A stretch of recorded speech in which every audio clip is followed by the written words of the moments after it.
From Chicago's Can TV, a look at the week's events is reported in the newspapers, in the blogs and online, and on radio and TV. This is Chicago Newsroom. And hello again. Yes, just as we threatened last week, whether you like it or not, we're back with another edition of Chicago Newsroom right here on Can TV. I'm Ken Davis. Hi, thanks for joining us once again. There is a lot of unfinished business in the news this week, a lot of stories that are kind of continuing on, and we are going to continue on talking about them.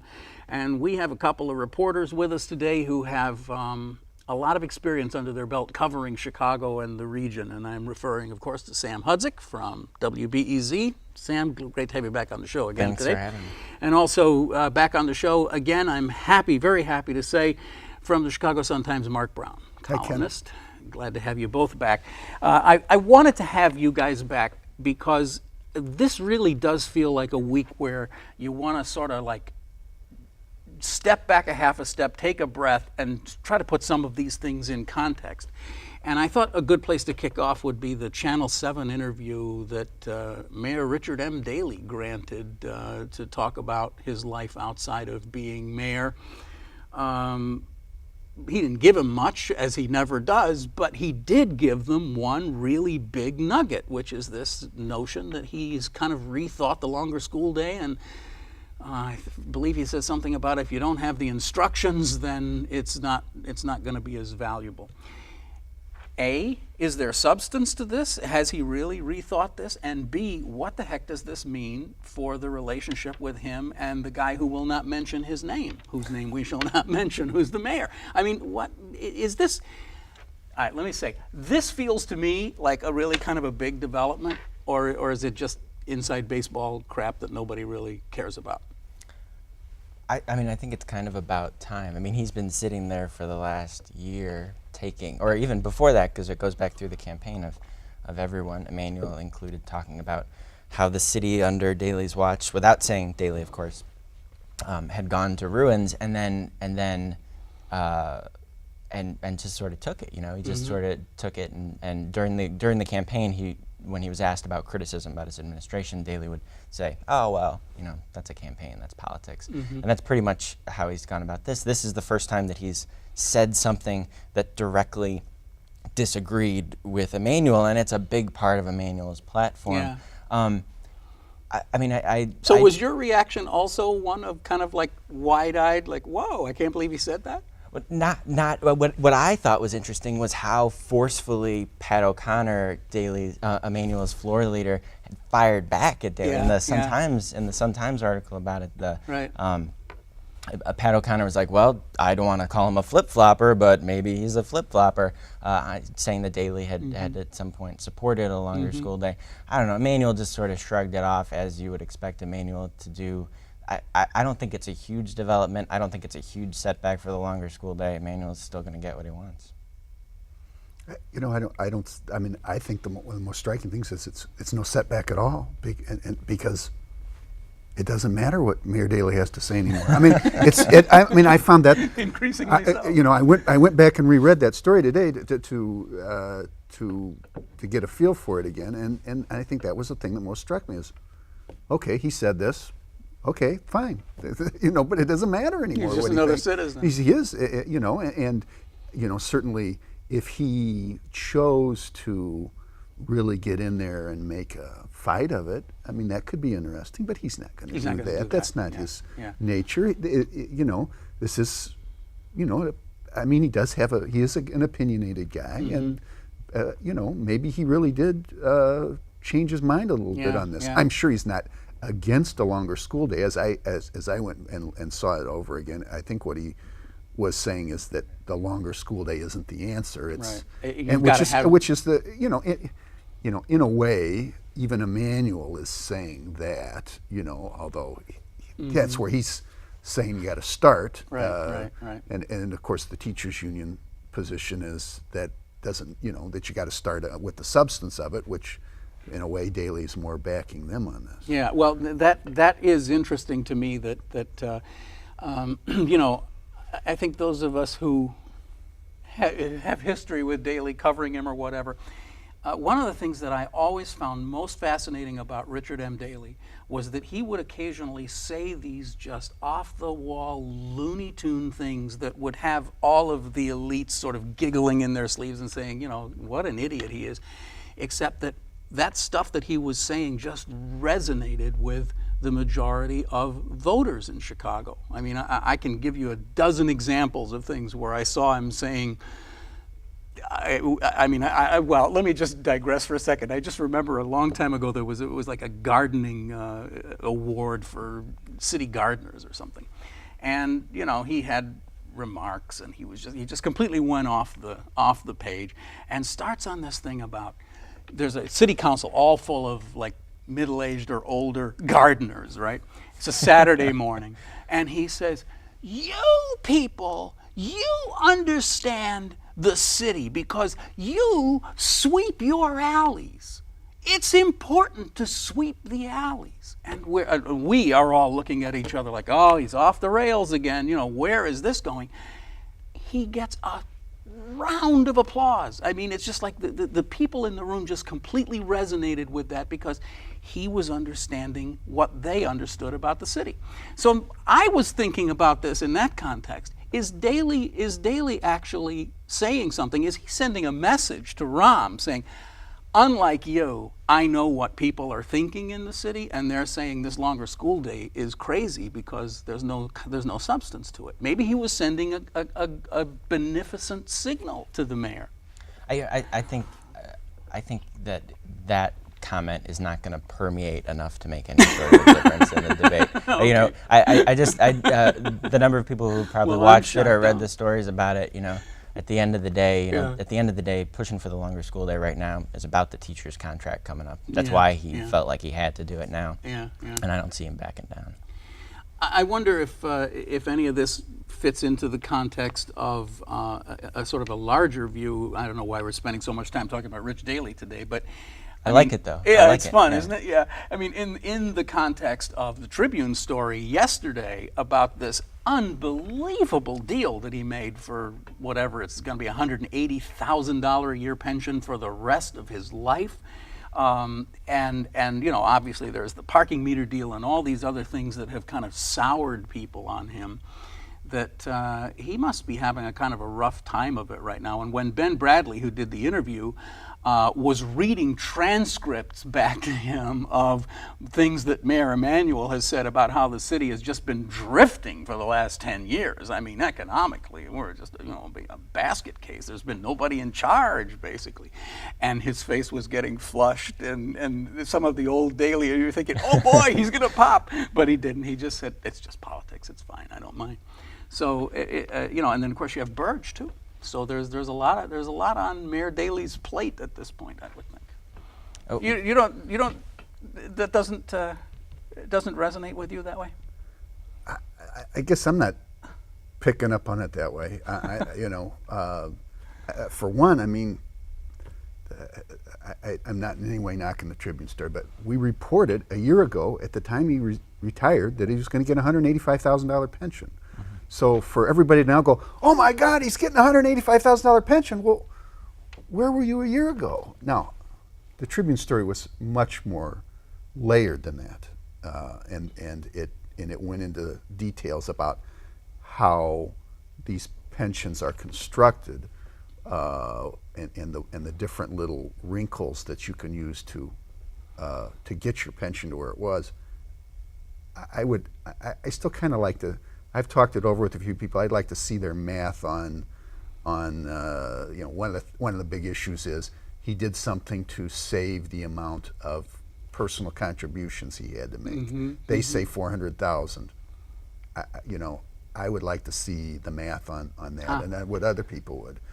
I mean, there's never been any doubt in my mind he was going to get a pension that was 85% of his final salary as mayor, because he was a legislator, and because that's the deal for legislators. Everybody knows that.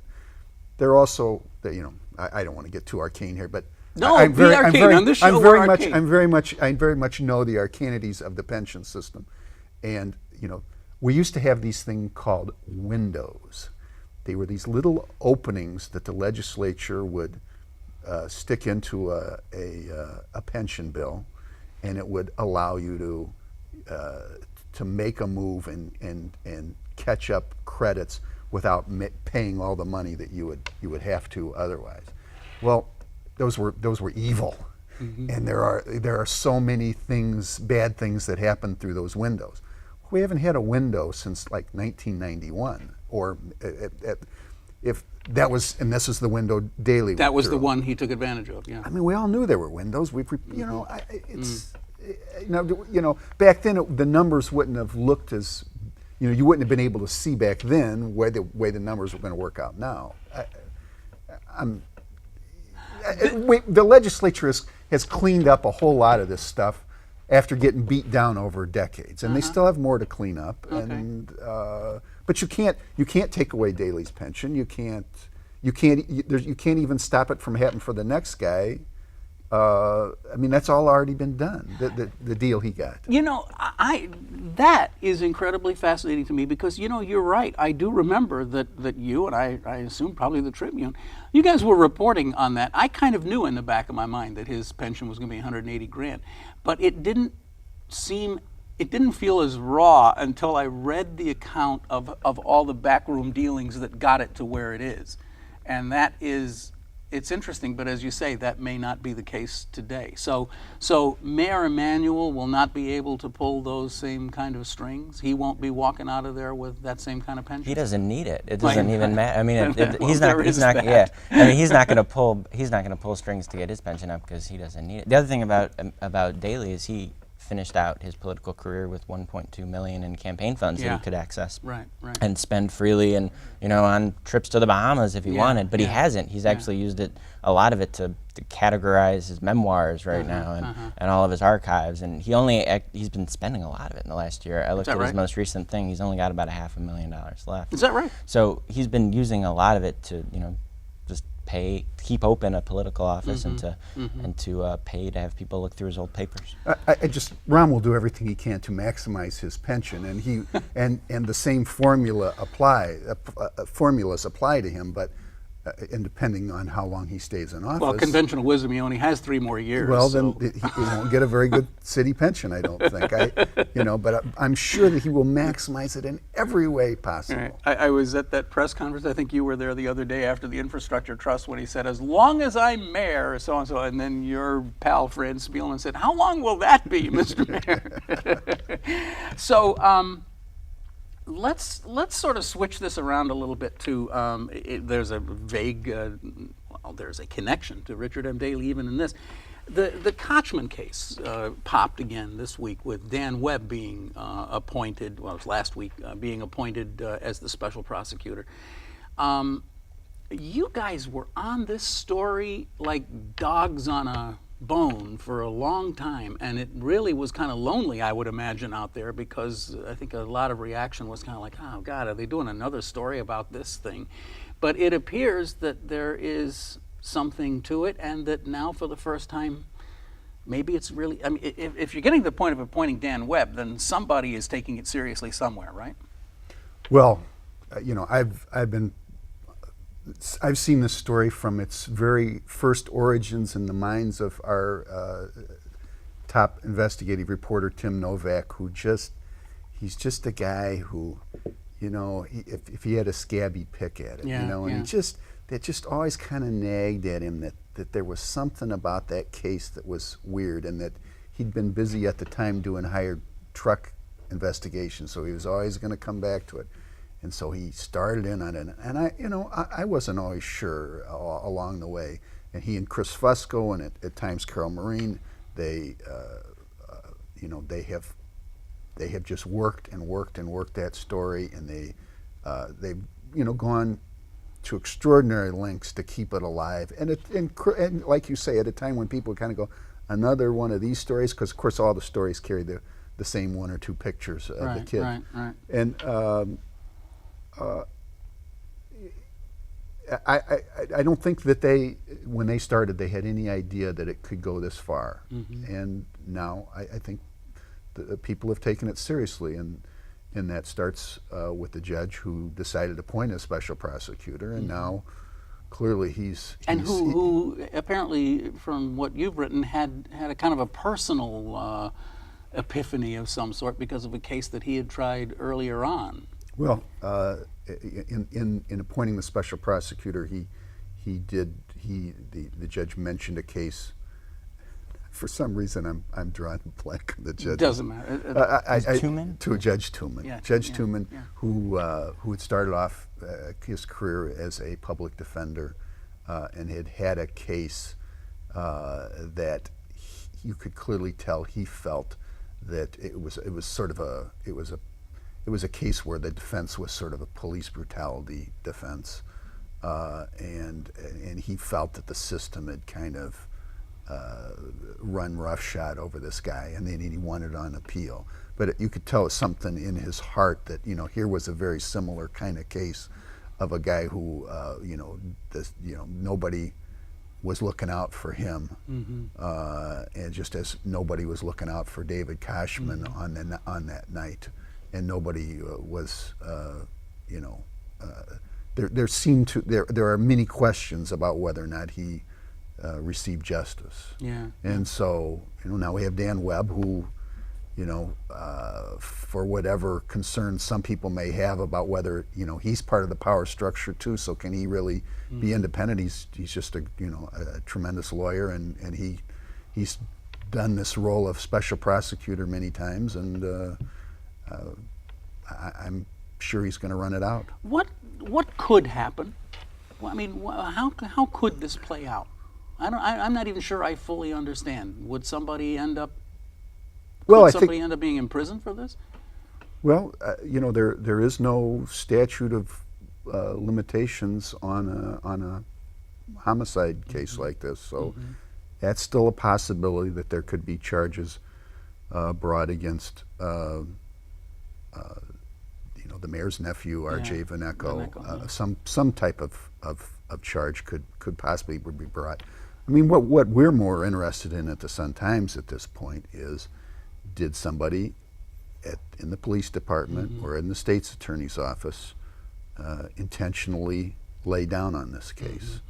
And in order to protect the mayor's family. In order to protect the mayor's family. Did somebody reach in and do something? And there's not a smoking gun at this time that I could say that shows that happened, but there are certainly a lot of we've run into a lot of roadblocks along the way in our investigation. There's a lot of sort of strange things. The Judge Tooman also felt that he thought that that the police in essence had dreamed up a defense in that they didn't charge the guy because of a self-defense claim when the guy didn't even talk to him. Vaneco never even talked to him, so he never made a self-defense claim. So, I think, they can, a special prosecutor can get places that a newspaper can't. Yeah, I would hope that's true, but yeah.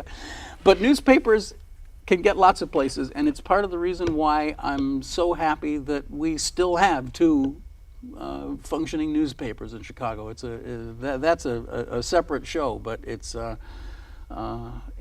very important thing. Well, this is definitely a case. The Tribune had no interest in this, even after we started in on it. They were very reluctant to join in. And I don't think they liked the story. And then as it started to get to the point where it's reached fruition, now they've realized they got to jump in. We've been on at the Sun-Times. We've been on the outside of a story from time to time too, and it's really hard to get in. Yeah, it is. Yeah, especially a story with this kind of detail. But all the more reason why the dynamic of having two newspapers is so incredibly important. Absolutely. Sam, just an open-ended question to you. Part of your job is to sort of read the wires and watch what's going on.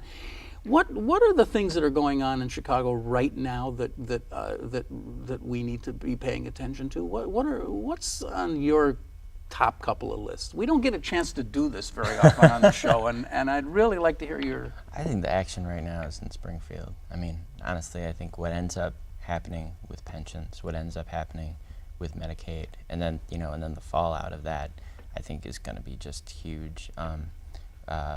we talked before about Rich Miller from Capital Facts had written about how Pat Quinn was reemerging. He was a stronger leader now, and had really thrown down with his pension proposal. He said, I forget what is it? I believe I was put on this earth to fix this problem. To fix the pension problem. Yeah, and it's going to be a huge test of his effectiveness. I mean, if he's swung and missed so many times with the legislature. He got that income tax hike, but on something like this, it's going to be a really big test for him. And then the fallout. Derek Smith, the state representative, who was arrested on bribery. This is an interesting case because it's so tiny. I mean, in the broad scheme of murders and corruption and everything, this bribe of sorts that Derek Smith accepted. You say he's a state representative. He's a state representative. Is really small time, but at the same time, I think it's one of those crazy, fascinating stories that everyone uses as an example of how corrupt Chicago and Illinois is, because he hadn't even been in the legislature like a year before this happened. And we've seen the last week his attorneys coming out swinging, not quite, but almost, accusing the government of entrapment, and saying that he's going to put up a fight for Derek Smith. Now, this is Vic Henderson is the attorney. He's a law partner with Sam Adams Jr.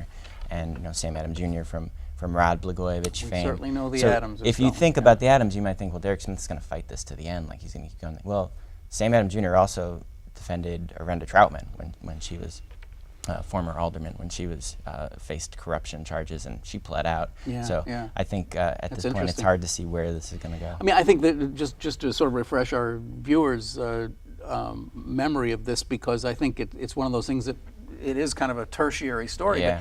This is the guy who was running for re-election against a Republican in an essentially He said he was a former Republican. He'd resigned his party seat a couple months earlier. Right. Yeah, Tom Swiss. In an essentially African-American ward, Right. and portraying himself as a sort of a new Democrat or something. But anyway, what happened was that a lot of the black elected officials all rallied around Derek Smith, saying, you've got to vote for this guy, even though he's a crook, because once he gets reelected, we'll whip him out of there and put somebody good in there. And what I guess nobody was accounting for was the idea that he would get reelected and then say, the people have spoken, they want me. So well, even at that this was like an early Sunday morning press conference that I went to right before the election, and even then, Alderman M. Mitz, who chairs the West Side Black Elected Officials Group that made this call for voters to still vote for Derek Smith even though he'd been arrested, even then she said that if Derek Smith won and then continued to seek the nomination, they'd run a candidate against them as an independent. And I mean, I think there's enough organizations, weaker than in the past, political organizations on the West Side, but still organizations where, with the right independent candidate, they can still make sure Derek Smith doesn't return to Springfield. all right. Well, But in the meantime, he's still collecting that salary, which helps pay that lawyer. And casting votes. and is he eligible for a pension too? I guess he is. Right? I don't think so. He's only No, he is eligible for a pension from until the city government. when he'll be able to, because he can combine his service from the city with his service with the state. But if he has a felony conviction, then he loses it, which is always it's the biggest issue always with these guys, is losing that pension. Do you guys have any feelings about this story that's breaking this morning about Brizard announcing that he's going to slash the capital budget for CPS from $600 million to $100 million? I mean, that's pretty draconian. They're talking now about not doing any real physical improvements to the schools other than just fixing leaking roofs and stuff, maybe. But is that the right way to go when you're trying to build a new budget? It's hard to know what's posturing and what's not at this point. But there is that. I think that the instant reaction to this is CPS schools are already, a lot of CPS schools are already in horrible physical shape, and can they really afford this? Yeah, I mean, I found it interesting. How can you learn an environment that's Right. where the ceilings are falling down? I found it interesting that 92 elementary schools don't even have playgrounds, and there's talk about putting recess back in, and there's no place go play for in them, an empty parking right, lot. to play in the teacher's parking lot or something. Yeah. Are you clear on that? Are they taking the money out of the capital to fund operations? That would be the scary part. I guess it would. If they wouldn't- just don't have the money Right. in. Well, I think what they're saying is they have this huge shortfall, so they're not going to be able to spend as much on capital as they spent this year, which is not necessarily the same thing as saying we're taking $500 million and putting it into the classroom, because it's money that's not there anyway, right? So which cup is it not under? Yeah, there's always in government. That it's a tricky thing where, that the capital money is always is over here, and and you can't always get to it without breaking some rules. Right. So CTA's been running on capital money go. for 20 years instead of repairing the tracks. But interestingly, though, some of that money that the schools are going to be using, 30 million of it or something, is coming from where? The mayor's infrastructure trust.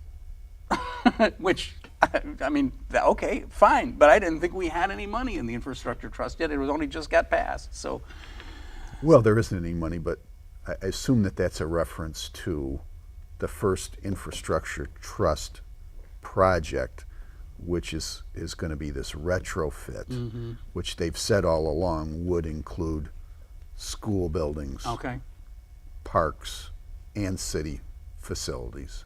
That's the whole idea of the trust, in a way, is, no, not the whole idea, but is to be able to put your arms around all of those, all the different units of government into one one deal, I guess, really. Yeah. Well, I know both of you were covering the infrastructure trust debate, and it passed with only 7 dissensions. So the people of Chicago have spoken through their representatives. They want Mayor Emanuel to have this infrastructure trust, and it's going to start up, and who knows, it could end up being billions of dollars that are kind of like not on the budget for various projects that the mayor wants to do. Any final thoughts on that? I just think this is another one of those situations where it's, like the parking meter deal, and I'm not comparing it to the parking meter deal as far as a fiasco, but just sort of like, we're just going to have to wait and see. This was a pretty vague outline, and even the mayor himself admitted or said that he didn't have any specific projects in mind outside of the energy retrofit. Yeah. We're just going to see how much private money flows in, how it's used, and whether they live up to the promises of transparency and openness. A pretty amazing situation that it's like, well, I don't know exactly what this is going to be, how much money it's going to be, who's going to govern it, or how it's going to work, but we've got to do it right now. You've got to vote right now. And of course, everybody did. Well, guys, thank you so much. This has just been really fun for me as a news geek to just kind of talk to a couple of guys who are steeped in the news and just kind of get a status check on where we're at on all these different stories. And there'll be plenty more breaking, and we'll maybe have you guys come back and help us out again sometime in the near future. All right. Glad to. Mark Brown from the Chicago Sun-Times, columnist there. Thank you so much. And of course, Sam Hudzik from WBEZ. Glad to have you both with us, and we hope you will come back, and we hope you'll come back. Hope you'll come back and watch us again sometime, especially like maybe about a week from now. How about that? You've been watching Chicago Newsroom. It's a community service of CAN TV. You can find us right here on cable all the time. But you see this address right here? That's where you can go to watch us any old time you want. Just check us out there, or subscribe on iTunes if you want to have your MP3 device. You can listen to us as an audio show. Lots of ways to hear Chicago Newsroom. I'm Ken Davis, thanking you so much for joining us. And as we always say, whether you like it or not, we'll be right back here again next week. Thanks for watching.